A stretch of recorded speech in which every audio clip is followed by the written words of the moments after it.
ಅವ್ರ ಸಹವಾಸ ಸಿಗಬೇಕತ್ತಾರ ಅವ್ರು. ನಾವ್ಯಾರ್ದು ಸತ್ಸಂಗ, ನಾವ್ಯಾರ ಸಂಘ ಮಾಡ್ತೇವೆ ಹೇಳ್ರಿ? ನಾವು ನೀವುಗಳೆಲ್ಲ ನಾವೆಲ್ಲ ಯಾರ ಚಿತ್ತದೊಳಗ ಈ ವಿಷಯ ವಾಸನ ರೂಪ ರಸ ಗಂಧ ಶಬ್ದ ಸ್ಪರ್ಶ ಇರ್ತದ, ಇವ್ರ ಸಂಘ ಮಾಡ್ತೇವ್ ನಾವು.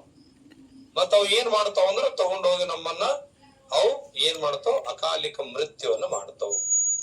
ಅದಕ್ಕಾಗಿ ಜೀವಿಗಳಿಗೆ ಎಲ್ಲರಿಗೂ ಸುಖ ಬೇಕ್ರಿ, ನಮ್ ಮನ್ಯಾಗ ಸುಖ ಇರ್ಬೇಕು, ನಮಗ್ ಸುಖ ಇರ್ಬೇಕಾಗಿತ್ತಂದ್ರ ನಾವು ಸತ್ಯದ ಮಾರ್ಗವನ್ನ ಹಿಡಿಬೇಕು. ಸತ್ಯದ ಮಾರ್ಗ ಒಂದಿಷ್ಟು ಕಷ್ಟ ಇರ್ತದ, ಆದ್ರ ಅದಕ್ಕ ಅಂತ್ಯ ಇರುವುದಿಲ್ಲ. ಸತ್ಯದ ಮಾರ್ಗ ಒಂದಿಷ್ಟು ಪರೀಕ್ಷೆ ಕಾಲ ಇರ್ತದ, ಸತ್ಯಕ್ಕ ಅದ ಅಂತ್ಯ ಆಗೋದಿಲ್ಲ. ಸತ್ಯವನ್ನ ಯಾವಾಗ ತಿಳ್ಕೊತಾರ ಮನುಷ್ಯ ಶಾಶ್ವತವಾಗಿ ಇರ್ತಾನೆ. ಅದಕ್ಕ ತಮಗೆಲ್ಲರಿಗೆ ಗೊತ್ತದ, ಸುಮ್ನೆ ನೆನಪಿಸ್ತೀನಿ ಒಂದ್ ಘಟನೆ.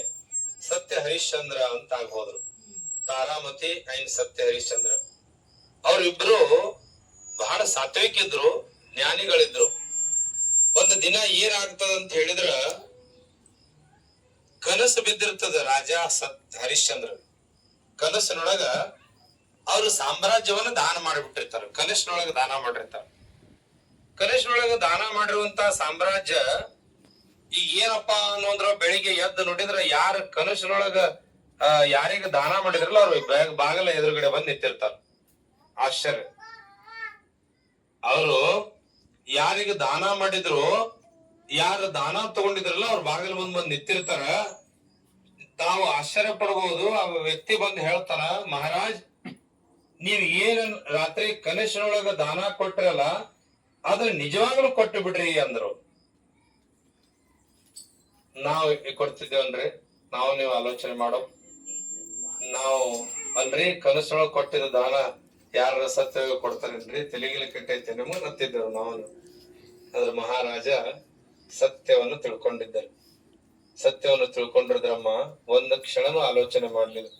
ಸಾಮ್ರಾಜ್ಯವನ್ನು ಬಿಟ್ಟು ಉಟ್ಕೊಂಡಿರುವಂತ ಎಲ್ಲಾ ಬಂಗಾರದ ಆಭರಣಗಳನ್ನು ತೆಗೆದು ಅವ್ರ ಕೈಯಾಗ ಕೊಟ್ಟು, ಕಿರೀಟ ಅವ್ರ ತಲೆ ಮೇಲೆ ಇಟ್ಟು, ತನ್ನ ಹೆಂಡತಿ ಹುಟ್ಟಿರುವಂತ ಪಂಚಯನ ಆಭರಣ ಯುಕ್ತವಾದಂತ ಸೀರೆಯನ್ನ ತೆಗೆದು ಸಾಮಾನ್ಯ ಸೀರೆ ಉಟ್ಟು ದುಡ್ಯಾಕ್ ಹೋಗ್ತಾಳ. ತಾಯಿ ಹೋಗಿ ಯಾರದ್ರ ಮನ್ಯಾಗ ನೀರ್ ತುಂಬ್ತಾಳ. ರಾಜ ಹರಿಶ್ಚಂದ್ರ ಹೋಗಿ ಸುಡುಗಾಡ್ ಕಾಯ್ತಾನ. ಏನ್ ಅವ್ರಿಗೆ ಕನಸು ಬಿದ್ದಿತ್ತ ಇಂತ ಪರಿಸ್ಥಿತಿ ಬರ್ತದಂತ ಹೇಳಿ? ಅವ್ರಿಗೆ ಏನೂ ಗೊತ್ತಿರ್ಲಿಲ್ಲ.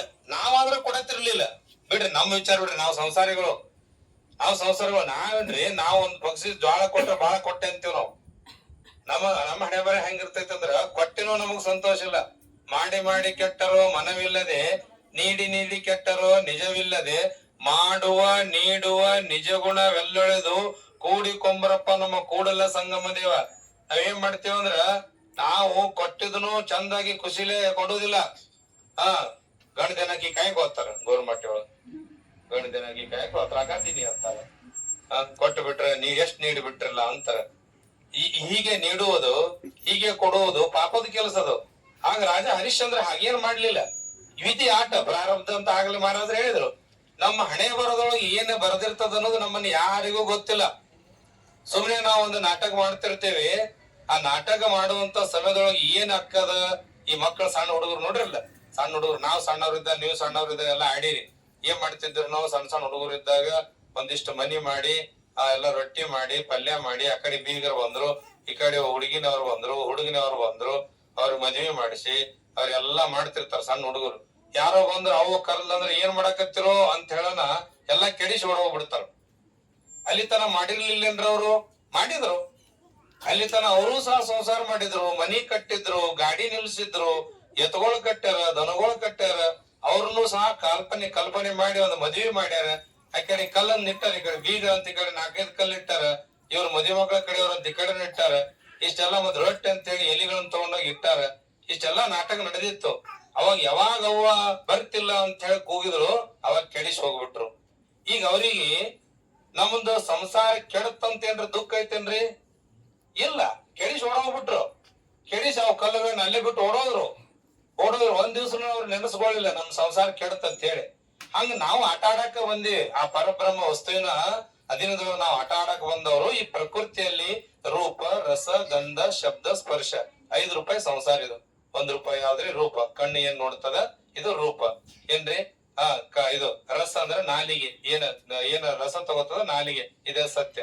ಶಬ್ದ ಅಂದ್ರೆ ಕಿವಿ, ಗಂಧ ಅಂದ್ರೆ ಮೂಗು, ಇನ್ನು ಚರ್ಮದ ಸುಖ. ಇವು 5 ರೂಪಾಯಿ ಸಂಸಾರ ಇದು. ಇಷ್ಟಕ್ಕ ನಾವೆಲ್ಲರೂ ಏನ್ ಮಾಡ್ತೀವಿ, ನಮಗ್ ಸುಖ ಬಂತು, ದುಃಖ ಬಂತು, ದೇವ್ರ ನಮ್ಗೆ ಯಾಕೆ ಹಿಂಗ್ ಮಾಡ್ದ, ನಮ್ಗೆ ಯಾಕೆ ಹಿಂಗಾತು ಅನ್ನೋದು ತಪ್ಪು ತಿಳುವಳಿಕೆ. ನಮ್ಮೆಲ್ಲರಿಗೂ ಪ್ರಪಂಚದೊಳಗೆ ಏನಾಗೈತಿ, ಪ್ರಕೃತಿ ಒಳಗ ತಪ್ಪು ತಿಳುವಳಿಕೆ ಆಗ್ಯದ ನಮಗ. ನನ್ನ ಸಂಸಾರ ಹಾಳಾಗಬಾರದು ದೇವರೇ ಅಂತ ಹೇಳಿ. ಹಾಗಾದ್ರೆ ಇದು ನಿಮ್ ಕೈಯಾಗಿಲ್ಲ. ಪ್ರಾರಬ್ಧಚಿ ಹೋಯ ಸುಖ, ಪ್ರಾರಬ್ಧಚಿ ಹೋಯ ದುಃಖ, ಪೂರ್ವ ಜನ್ಮ ಕೃತಂ ಪಾಪಂ, ಪೂರ್ವ ಜನ್ಮ ಕೃತಂ ಪುಣ್ಯಂ, ವ್ಯಾಧಿ ರೂಪೇಣ ಸತಿ ಸುತ್ತ ರೂಪೇಣ ಬಾಧ್ಯತೆ. ಪೂರ್ವ ಜನ್ಮದಲ್ಲಿ ನಾವು ಮಾಡಿರುವಂತ ಕರ್ಮಗಳು ಸೂಕ್ಷ್ಮವಾಗಿ ಪಾಪ ಆಗಿರ್ತಾವ, ಪುಣ್ಯ ಆಗಿರ್ತಾವ. ಅವೇನ್ ಮಾಡ್ತಾವ, ಈ ಜನ್ಮದಲ್ಲಿ ನಮಗೆ ದುಃಖ ಕೊಡ್ತಾವ. ದುಃಖ ಕೊಟ್ಟಾಗ ನಾವೇನ್ ಮಾಡ್ತೀವಿ, ಎಲ್ಲರೂ ದುಃಖದೊಳಗೆ ನೆನೆಸ್ತೀವಿ, ದೇವರಿಗೆ ನೆನೆಸ್ತೀವಿ ದುಃಖ ಕೊಟ್ಟಾಗ. ಹೌದವ, ಸುಖ ಕೊಟ್ಟಾಗ ನೆನೆಸಿದ್ರೇನ? ಈ ಹುಡುಗರಿಗೆ, ವಯಸ್ಸಿನ ಹುಡುಗರು, ಇವ್ರಿಗೆ ಏನಾಗ್ಯದ, ಎಲ್ಲರೂ ಗುರುದೀಕ್ಷೆ ತಗೊಂಡು ಈಗ ಸುಖ ಇದ್ದಂದ್ರ ಈಗ ಕುತ್ಕೋತಾರ. ಅವ್ರು 10 ತಾಸು ನೆಟ್ಟ ಕುತ್ಕೊಂಡ್ರು ಕುತ್ಕೋತಾರ. ಈಗ ಸೊಂಟ ಗಟ್ಟಿದ್ದಾಗನೆ ಇವ್ರು ಸತ್ಸಂಗ ಮಾಡಿ, ಗುರುವಿನ ಸೇವಾ ಮಾಡಿ, ಗುರುಗಳ ಸೇವೆ ಮಾಡಿ ಇವರು ಶಾಸ್ತ್ರವನ್ನು ಕಲಿಬೇಕು. ಇವ್ರ ತಂದೆ ತಾಯಿ ಹದಿ ತಪ್ಪಿಸ್ತಾರೆ. ಈಗ ಯಾಕೆ ತಗೋತೀವಿ? ಅವರೆಲ್ಲ ಮುದುಕರಾದ್ಮೇಲೆ 60 ವರ್ಷ ಆದ್ಮೇಲೆ, 60 ವರ್ಷ ಒಳಗೆ ಸಾತ್ನಂದ್ರ ಎಲ್ಲ ಹುಚ್ಚ ಮಂದಿ ಏನೇನೋ ಮಾಡಿ ಸುಖ ಬೇಕಂತ ಎಲ್ಲರಿಗದ. ಸುಖ ಎಲ್ಲೈತಪ್ಪ ಅಂದ್ರ ಗುರುವಿನ ಗುಲಾಮನಾಗುವ ತನಕ ದೊರೆಯದಣ್ಣ ಮುಕುತಿ ಅಂತ ಕೇಳಿತಾವಲ್ಲ. ನಾನು ಕೇಳಿರಿ ಏನ್ರಿ ಅದು ಮುಕುತಿ ಅಂದ್ರ ಸುಖ ಏನ್ರಿ? ಎಂತ ಸುಖ? ಶಾಶ್ವತ ಸುಖ, ಸರ್ವ ದುಃಖದ ನಿವೃತ್ತಿ, ಪರಮಾನಂದ ಪ್ರಾಪ್ತಿಗೆ ಮುಕ್ತಿ ಅಂತಾರ. ಆ ಮುಕ್ತಿ ಯಾವಾಗ ಸಿಗ್ತದ್ರಿ?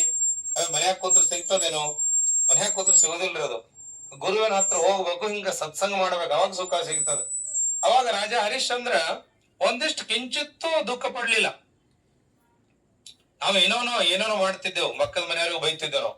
ಇವ್ರು ಮಾಡಿಸ್ಬಿಟ್ರು, ಅದಕ್ಕೆ ನಮ್ಗೆ ಹಿಂಗಾತು, ಅವ್ರು ಬಂದ್ರೆ ಹಿಂಗಾತು, ನಮ್ ಮನೆ ಮುಂದೆ ಲಿಂಬೆ ಹೋದ್ರೆ ಹಂಗಾತು, ಹಿಂಗಾತು. ನಮ್ಮ ತಲೆಯೊಳಗೆ 100 ವಿಚಾರ ಹೊಳಿತಿದ್ವು. ಅವ್ರು ಏನೋ ಅನ್ಲಿಲ್ಲ. ಅವ್ರ ರಾಜ ಕನಸಿನೊಳಗ ದಾನ ಕೊಟ್ಟಿದ್ರು, ನಿಜವಾಗಿ ಭಿಕ್ಷೆ ಬೇಡಕ್ ಬಂದ್ರು, ಕೊಟ್ರು, ನಿಶ್ಚಿಂತಾಗಿ ತನ್ನ ಹೆಂಡತಿರು ಒಬ್ಬರ ಮನ್ಯಾಗ ಜೀತಕ್ಕಿದ್ರು, ಅವರು ಜೀತಕ್ಕಿದ್ರು. ನೋಡ್ರಿ ಎಷ್ಟು ಸತ್ಯ ಅದ. ನಾವ್ ಕಲ್ಪನೆ ಮಾಡ್ಕೊಳಕ್ ಸಾಧ್ಯ ಐತೆ ಅಲ್ರಿ? ಕಟ್ಟಿದ ಮನೆ ಬಿಟ್ಟು ಹೋಗ್ಬಿಡ್ತೀರ ನೀವು ನಾಳೆ? ಹೋಗಿ ಅಲ್ಲಿ ಹೋಗಿ ಯಾರದಾರ ಮನ್ಯಾಗ ಹೋಗಿ, ನೀವು ಸ್ಮಶಾನದಾಗ ಹೋಗಿ ನೀವು ಎಲ್ಲರ ಯಾರದಾರ ಹರಿಜನರ ಮನ್ಯಾಗ ನೀವು ನೀರ್ ತುಂಬ್ತೀರಿ? ಯಾಕೆ ಹೇಳ್ರಿ? ನಾವು ಸಂಸಾರಿಗಳು, ಸಂತರಲ್ಲ. ಸಂಸಾರಿಗಳಿಗೂ ಸಂತರಿಗೂ ವ್ಯತ್ಯಾಸ ಇದೆ. ಸಂತರು ಸತ್ಯದ ಮೇಲೆ ಜೀವನ ಮಾಡ್ತಾರ, ಸಂಸಾರಿಗಳು ಅಸತ್ಯದ ಮೇಲೆ ಜೀವನ ಮಾಡ್ತಿರ್ತಾರ. ಏನ್ರಿ? ಸಂಸಾರಿಗಳು ಎಲ್ಲಾರು ಮೊಬೈಲ್ ಸ್ವಲ್ಪ ಸೈಲೆಂಟ್ ಮಾಡ್ರಿ, ಮತ್ತ ಅವು ಬೋನ್ ಹಂಗ ಬರುವವು. ಒಬ್ಬರು ಬಂತಂದ್ರೆ ಇನ್ನೊಬ್ರು ಬರೋದು, ಇನ್ನೊಬ್ರು ಬರೋದು, ಇನ್ನೊಬ್ರು ಹಿಂಗ ಆಗ್ತಾವ್ರಿ. ನಿಮ್ ಮೊಬೈಲ್ಗಳು ಸತ್ಸಂಗ್ ಕೂತಾಗ ದಯವಿಟ್ಟು ಸೈಲೆಂಟ್ ಮಾಡ್ರಿ, ಎಲ್ಲರ ಮೊಬೈಲ್ಗಳು. ಹಾಗಾಗಿ ಏನಾಗ್ತದ್ರಿ,